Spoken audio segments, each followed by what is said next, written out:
자, 여러분 안녕하세요. 31장 실업을 좀 살펴보도록 하겠습니다. 쌤, 왜 30장은 안 하고 넘어가나요? 경제 안정 정책을 둘러싼 논쟁 같은 경우에는 글쎄요, 한 번씩 읽어보시면 좋을 것 같고요. 워낙 지금 또 이제 관련이 있는 얘기기도 하긴 합니다만은 제가 드릴 말씀은 별로 없는 것 같아서 일단은 좀 넘어가고, 그리고 또 경제학 원론 알고 계시겠지만 35강으로 마무리가 될 예정입니다. 그래서 이제 30강의 31장 실업 부분을 좀 다뤄보도록 하겠습니다. 자, 31장 실업. 요즘 또 이제 관심이 많으시죠. 실업 문제가 참, 그렇죠. 왜냐하면 우리 일상생활하고 굉장히 밀접한 관련이 있는 부분이기 때문에 사람들이 관심이 많을 수밖에 없죠. 그래서 지금 이제 실업하고 그다음에 물가하고 이 두 가지를 보통 경제학에서는 주요 지표로 삼는데, 그 중에서 한 가지인 실업에 대해서 좀 같이 살펴보도록 하겠습니다. 자, 교재는 728페이지 펴시면 되겠고요. 자, 제일 처음 내용이 국민경제의 두 가지 숙제라고 해서 일단 실업이랑 그 다음에 물가, 이렇게 두 가지가, 실업 그리고 물가 두 가지가 국민경제의 가장 큰 두 가지 숙제다라는 얘기를 하고 있네요. 그러면서 이제 별별 얘기가 다 나옵니다. 허기진 배를 달래면서 일자리를 찾아 거리를 헤매야 하는 사람이 느낄 고통을 상상해 보면 실업이라는 것이 얼마나 심각한 문제인지 바로 알 수 있다. 이런 얘기도 있고 그래요. 그렇죠. 사실은 참 어려운 얘기입니다. 실업이면 일을 하고 싶은데도 불구하고 일을 할 수 없는 상황, 이런 걸 보고 이제 실업이라고 얘기를 하는데, 요거는 이제 바로 먹고 사는 문제하고 직결되기 때문에 굉장히 크게 받아들일 수밖에 없는 부분이죠. 그렇기 때문에 일반 경제학자뿐만 아니라 정치와 관련이 있으신 분들 같은 경우에도 이 실업 문제에 대해서만큼은 굉장히 관심이 많으세요. 잘 알아두시면 좋겠죠. 자, 그 다음에 이제 물가 상승, 인플레이션이라고 얘기를 하는 건데, 아무래도 인플레이션이 심해지면 똑같은 소득을 얻더라도 실제로 살 수 있는 물건의 양, 이것이 이제 줄어들기 때문에 사실은 경제에서 크게 두 가지 목표라고 하면 실업률을 좀 낮추고 물가 수준, 그러니까 인플레이션율도 적정한 수준에서 유지를 하는 것, 이 두 가지라고 얘기를 할 수 있을 겁니다. 자, 이런 것들은 사실 정부하고도 관련이 있는 부분이긴 하죠. 자, 그러면 이제 넘어가 볼게요. 넘어가 보고 730페이지로 오셔서 정부가 이제 실업과 관련해서 굉장히 이제 할 수 있는 영역이 좀 많은데, 그 부분에 대해서 이제 얘기를 하고 있습니다. 정부가 제일 윗줄이죠. 정부가 적극적으로 개입하는 것은 바람직하지 못하다고 주장하는 경제학자들이 있다. 그들에 따르면 정부의 개입은 문제를 오히려 더욱 악화시킬 가능성이 있다고 한다. 이와 같은 생각을 가진 경제학자들의 숫자가 그리 많지 않은 것은 사실이다. 훨씬 더 많은 수의 경제학자들이 정부의 개입에 대해 긍정적인 태도를 갖고 있는 것을 볼 수 있다. 다른 영역은 몰라도 이 실업과 관련된 부분은 정부랑 이제 밀접한 부분이 있다는 것이죠. 자, 그럼 일단 실업이라고 하는 거, unemployment, 이게 어떻게 정의가 되고 또 어떻게 계산이 되는지 그거를 이제 살펴보도록 하죠. 1997년 말 갑자기 들이친 외환위기로 인해 우리나라에선 실업이 매우 심각한 사회 문제로 대두되기 시작했다. 사실 1997년이면 제가 중학교 1학년 때예요. 중학교 2학년 때군요. 중학교 2학년에서 이제 3학년으로 넘어가려고 하던 그 97년 말에 IMF가 팍 터지면서, 사실 IMF 사태라고 부르는 거는 조금 적절하지는 않죠. 왜냐하면 그 외환위기 때문에 IMF가 구제금융을 제공을 해준 것이고, 그런 의미에서는 IMF가 구제해준 사태라고 해야 되는데, 구제라는 말은 어디론가 사라지고 IMF 때문에 힘들었던 그런 느낌으로 기억하고 있는데요. 어쨌든 이때 정말 많은 분들이 직장을 잃었어요. 직장을 잃었던 이유는 아무래도 회사가 갑자기 줄도산을 하고 그런 일들 때문이었죠. 왜? 달러가 없었어요. 달러가 없다 보니까 환율이 그냥 치솟은 거죠. 하루에 800원, 하루아침에 800원 하던, 1달러에 800원 하던 환율이 막 2천 몇백 원까지 이제 올라갔었으니까, 그것 때문에 이제 주로 이제 수입하는 것도 이제 다 망가졌고, 그 다음에 또 그때 당시에 뭐가 또 문제였냐면은 이자율도 미친 듯이 올라갔어요. 이자율이 막 20%, 제 기억으로는 예금을 맡겼는데도 22%인가 25%인가 줬던 기억이 나요. 요새는 대출금리 최고금리가 25%가 채 안 되죠. 25%좀 되나요? 자, 그런 거를 생각을 해보면 진짜 이자가 어마어마했고, 결국 기업들이 돈을 빌렸으면 갚지를 못하는 그런 상황이 생길 수밖에 없었던 겁니다. 이자가 너무 많았기 때문에 결국 버티지 못하고 굉장히 많은 회사들이 망가졌어요. 그리고 대기업들도 사실은 그때 좀 많이 문제를 겪었죠. 특히 뭐 대우 같은 그런 곳들이 많이 힘들었습니다.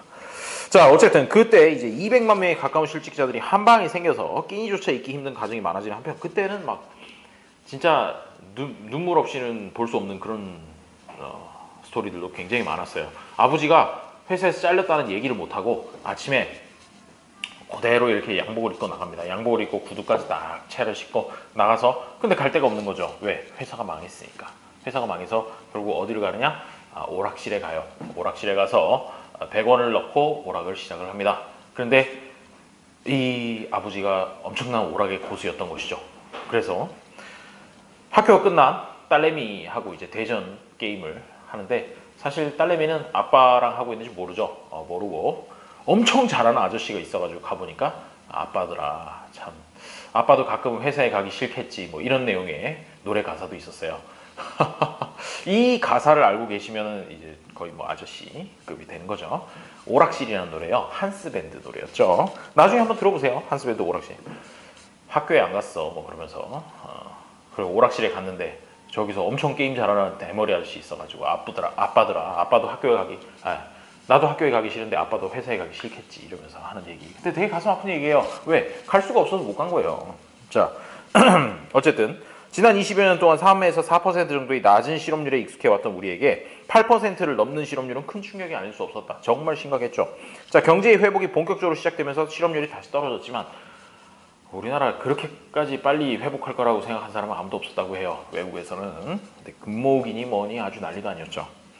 자, 어쨌든 꽤 빠른 속도로 이제 회복을 하긴 했는데 그럼에도 불구하고 회복을 했긴 했지만, 그 이후에 이제 생긴 게 뭐냐 하면, 그 전까지는, IMF 전까지는 이제 평생 직장이라는 개념이 있었어요. 한번 회사에 들어가면 정말 엄청난 문제를 일으키거나 적응을 못하지 않는 이상은 그냥 정년 퇴임할 때까지 쭉 다닌다, 이런 개념들이 모든 국민들이 가지고 있었다면, IMF 이후에 이직이라던가 뭐 이제 좀 다녀보고 여긴 좀 아닌 것 같아, 나한테 더 맞는 곳이 있지 않을까 하고 옮기는 것, 이런 것들도 물론 IMF 당시가 아니라 IMF 조금 지나서 회복하고 나서 이제 생기긴 했지만 그런 식으로 이제 바뀌게 된 것이죠.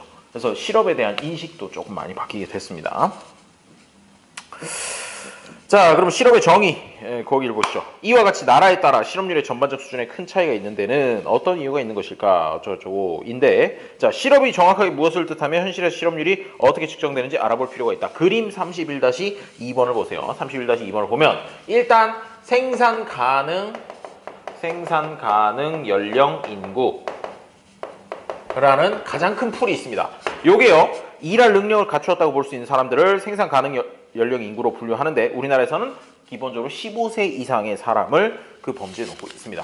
그러다 보니까 인원수가 굉장히 많죠. 4,209만 명 이렇게 되고요.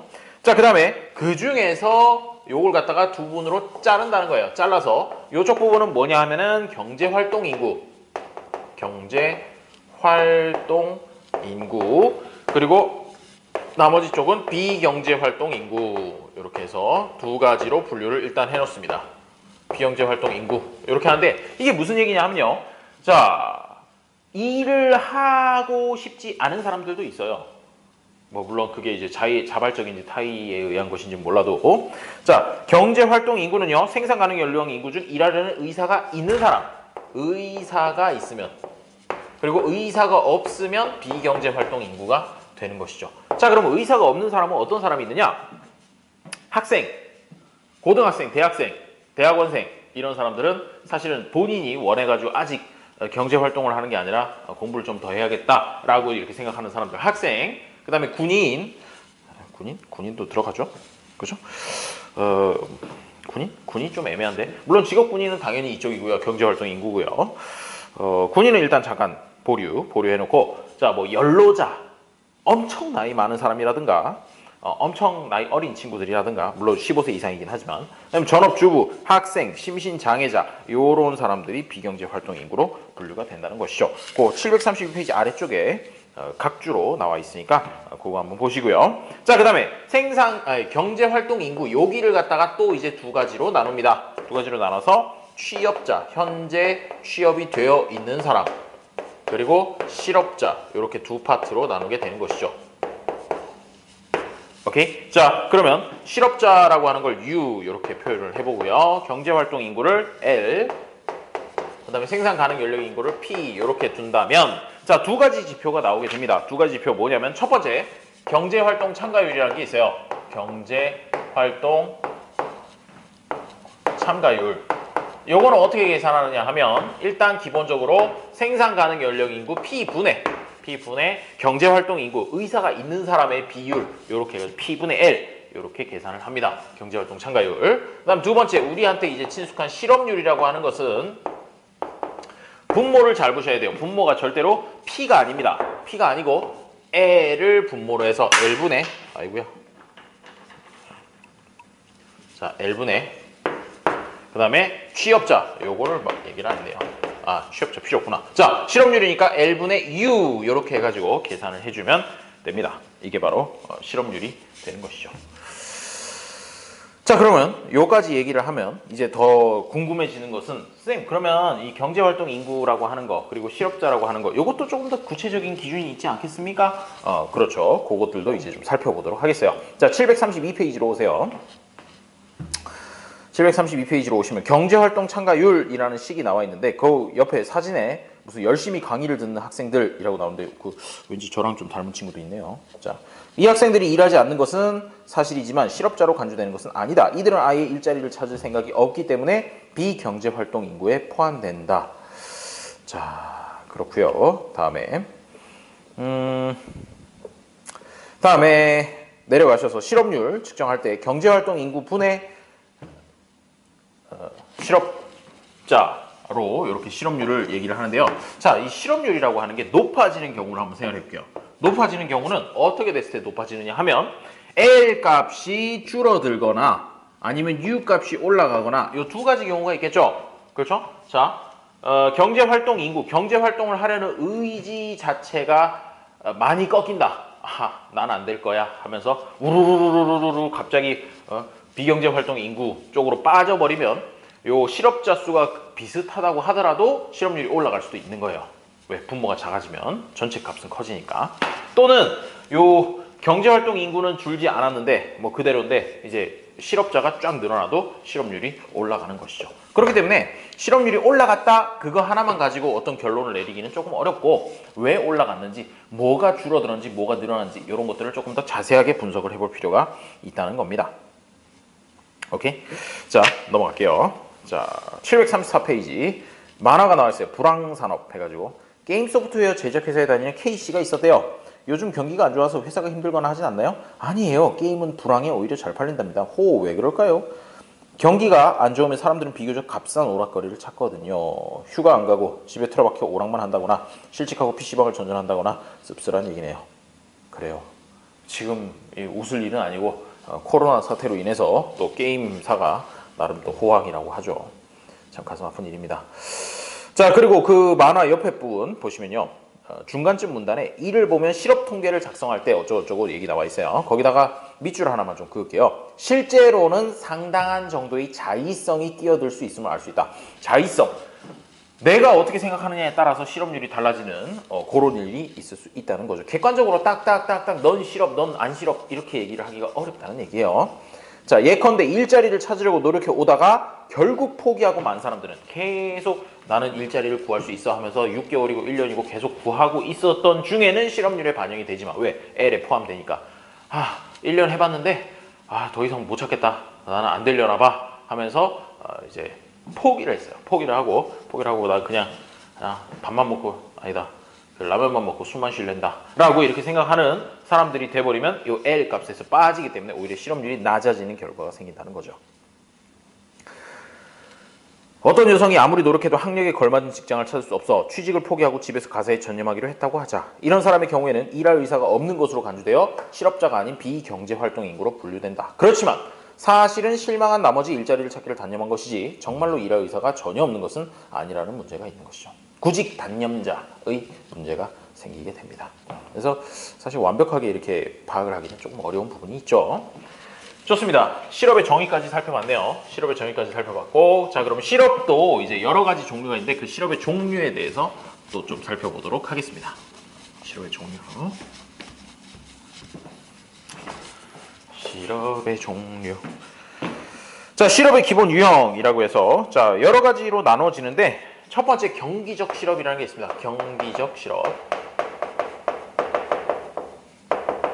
자, 이건 뭐냐? 불황기에 시럽이 늘어나는 한편 호황기에는 줄어드는 것처럼 경기 상황에 따라서 시럽이 늘어나기도 하고 줄어들기도 하는 이런 것들을 경기적 시럽이라고 얘기를 하는 것이죠. 자, 뭐 제일 기본적으로 지금 실업률이 올라가고 있다면 경기적 시럽과 관련되는 부분이 있겠죠. 자, 그다음 마찰적 시럽이라는 게 있습니다. 이 개념을 조금 알아두셔야 되는데 마찰이라는 게 뭡니까? 부비작 하다 보면은 이제 생기는 게 마찰 아니겠어요? 그렇죠? 마찰적 실험이라고 하는 거는 뭐냐 하면 제가 요 한 회사를 다니고 있다가 다른 회사에서 뭐 좀 좋은 제안이 와서 그래요? 그러면 제가 한번 생각해 보겠습니다 하다가 오케이 가겠습니다. 대신에 여기 정리할 시간도 좀 있어야 되고 저희가 또 그 회사 옮기는데 지금 한 10년 동안 일했으니까 좀 힘들었거든요.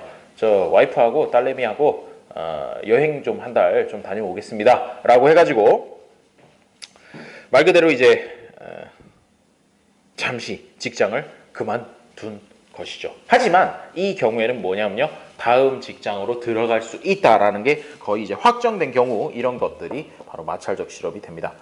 거기 나와 있죠. 이사를 가야 한다거나 더 좋은 직장을 찾아 나서는 과정에서 일시적으로 발생하는 실업. 중요한 건 일시적이라는 거예요. 일시적으로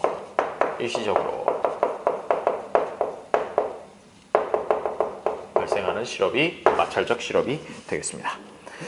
자, 근데 이는 완전히 없애기가 힘들고요. 그렇게 하는 게 바람직하지도 않습니다. 그래서 마찰적 실업만 존재하는 그런 상황이라면 그걸 보고 뭐라고 얘기하냐? 완전 고용 실업률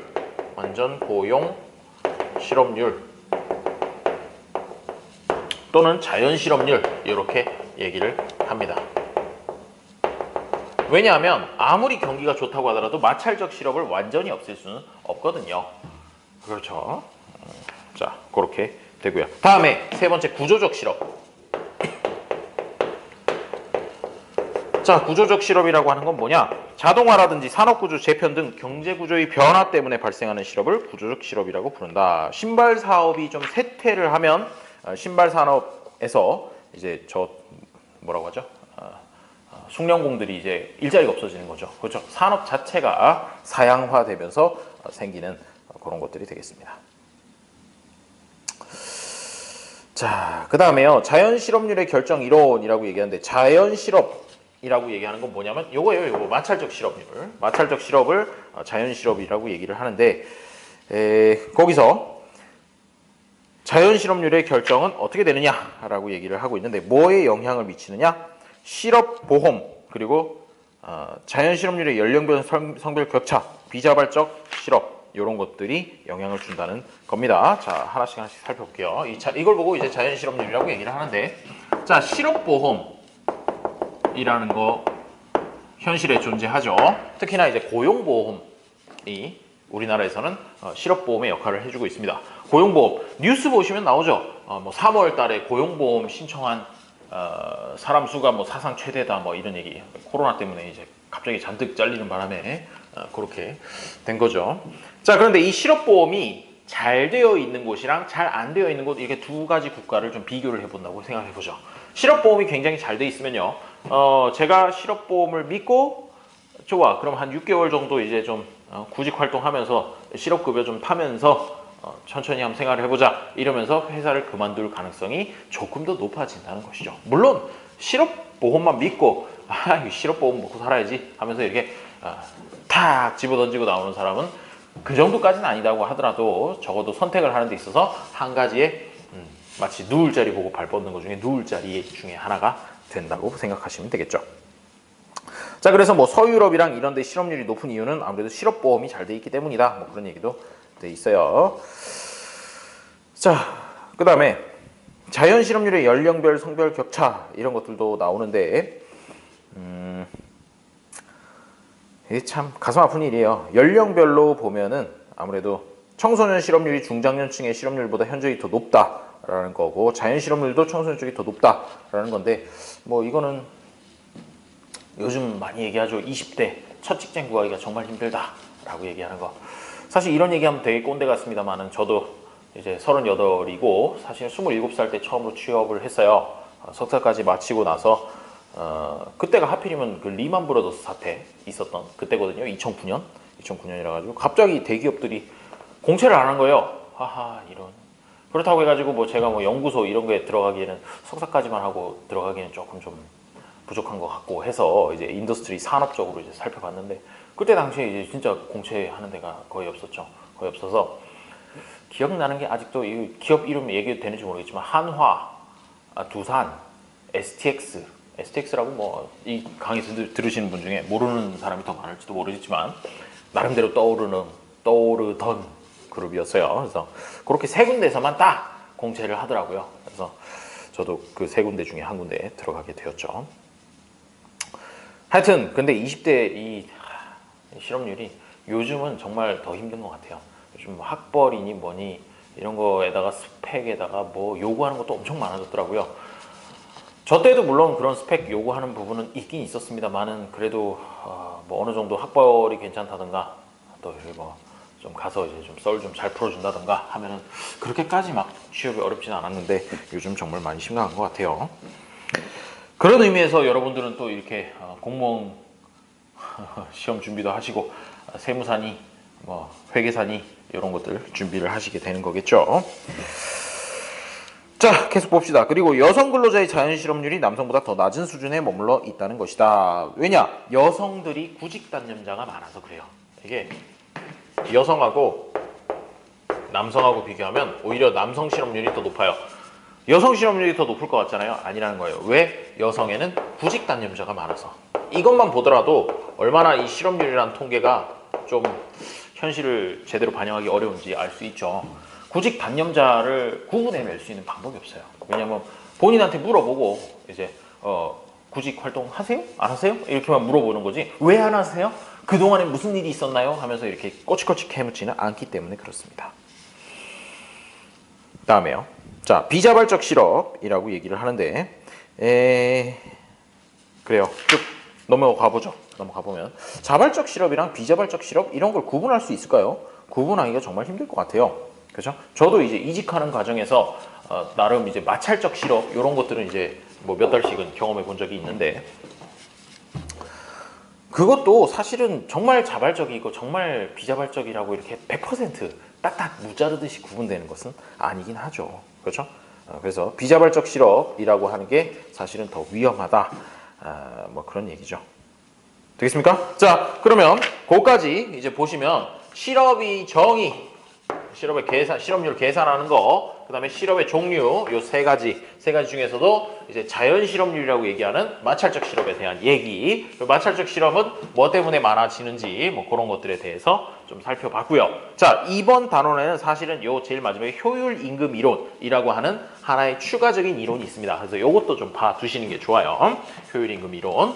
자, 효율 임금 이론. 요게 이제 이론적으로는 좀 의미가 있기 때문에 좀 봐두실 필요가 있습니다.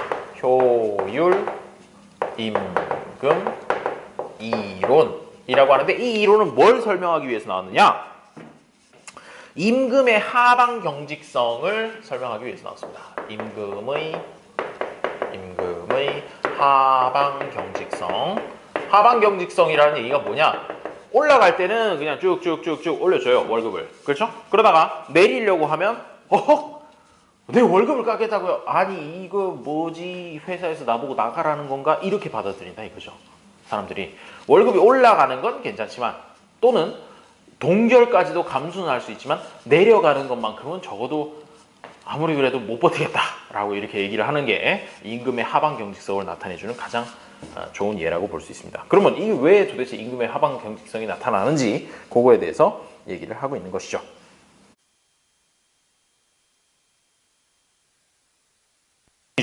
자, 하방 경직성이 나타나는 이유, 이게 꼭 노동자들이 나의 월급을 깎으면 나는 회사 안 다닐 거야 이것 때문은 아니에요. 그게 이제 핵심입니다. 물론 노동자들은 당연히 그렇게 생각을 하겠지만 심지어 월급을 주는 사용자 입장, 사장님 입장에서도 임금을 높게 주는 것이 좋기 때문이다 라는 얘기예요. 오, 왜? 자, 이유를 보도록 하죠. 자, 밑에 문단에 이 이론을 제기하는 사람들은 임금이 생산성에 영향을 준다고 볼 수 있는 이유로 다음과 같은 것들을 들고 있다. 세 가지인데요. 첫째로 돼 있죠. 임금이 낮아지면 회사를 그만두는 사람이 늘어나 이로 인해 생산성이 떨어질 가능성이 있다고 말한다. 한 기업에서 오랫동안 일한 경험이 있는 근로자들은 여러 가지 하고 있는데 어쨌든 임금 깎으면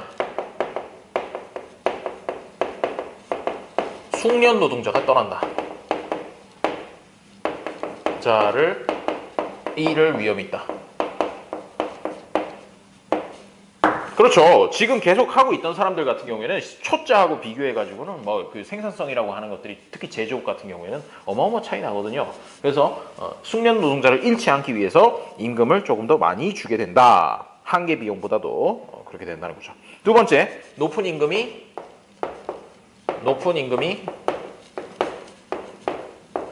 도덕적 해이를 막는다. 도덕적 해이를 방지한다. 자, 이거는 무슨 얘기냐 하면요. 자, 저기 옆집에서는 한 달에 150만 원 줘요. 근데 이쪽 집에서는 한 달에 200만 원을 준다고 한번 생각을 해보죠. 그럼 50만 원을 더 주니까 사실은 이쪽에서 일을 하고 있는 그 근로자들 입장에서는 여기서 계속 일을 하고 싶어요. 그렇죠? 굳이 옆에 가서 이제 150만 원 이렇게 낮은 임금을 받고 싶지를 않습니다. 그러려면 어떻게 해야 되느냐? 알아서 열심히 일을 해야 된다는 것이죠. 농땡이만 피우고 있으면 200만 원 주는 직장에서는 잘릴 수도 있으니까 잘리게 되면 150만 원짜리에 가서 일해야 된다. 그 위협 자체만으로도 열심히 일하게 되는 요인이 된다는 것이죠. 높은 임금이 도덕적 해이를 방지한다는 뜻이에요. 자, 세 번째로 기업이 임금을 낮추면 가장 능력 있는 근로자부터 먼저 회사를 그만둔다. 악화가 양화를 구축한다. 자, 다른 말로 요걸 갖다가 뭐라고 얘기하느냐? 역선택 문제 때문이다. 무슨 얘기냐? 자, 월급을 갖다가 200만 원을 주고 있다가 190만 원, 180만 원 이렇게 쭉쭉쭉쭉 내리기 시작해요. 그러면 난 150만 원 받는 것보다는 낫다라고 생각하는 사람들만 남아 있는 것이고, 내가 어디 가도 200만 원 정도는 받을 수 있을 것 같은데라고 생각하는 사람부터 먼저 그만둔다는 것이죠. 즉, 어디 가서 200만 원은 충분히 받을 수 있을 것 같은데 라는 사람이 사실 회사 입장에서는 더 생산성이 있는 사람들이거든요. 그런데도 불구하고 뭐 한다? 괜찮은 사람부터 먼저 떠난다는 얘기가 되는 것이죠. 자, 그런 것들을 막기 위해서라도 어떻게 사장님도 임금을 좀 많이 줄 필요가 있다는 것이죠. 자, 그 다음에 뭐 오른쪽에는 쭉쭉쭉쭉 얘기가 나와 있습니다. 어쨌든 이 효율 임금 이론이라는 건 뭐냐? 노동자들만 월급을 많이 올려달라는 게 아니라 사장님들도 월급을 많이 줄 이유가 있다라는 이론이 되겠습니다. 자, 요거까지 살펴보시고요. 실업은 마치도록 할게요. 실업 마치고요. 다음 시간에는 인플레이션 살펴보도록 하겠습니다. 아마도 내일쯤 될 것 같네요. 인플레이션 보고 이번 주 중에 마무리 한번 해보도록 합시다. 고! 자, 수고하셨어요.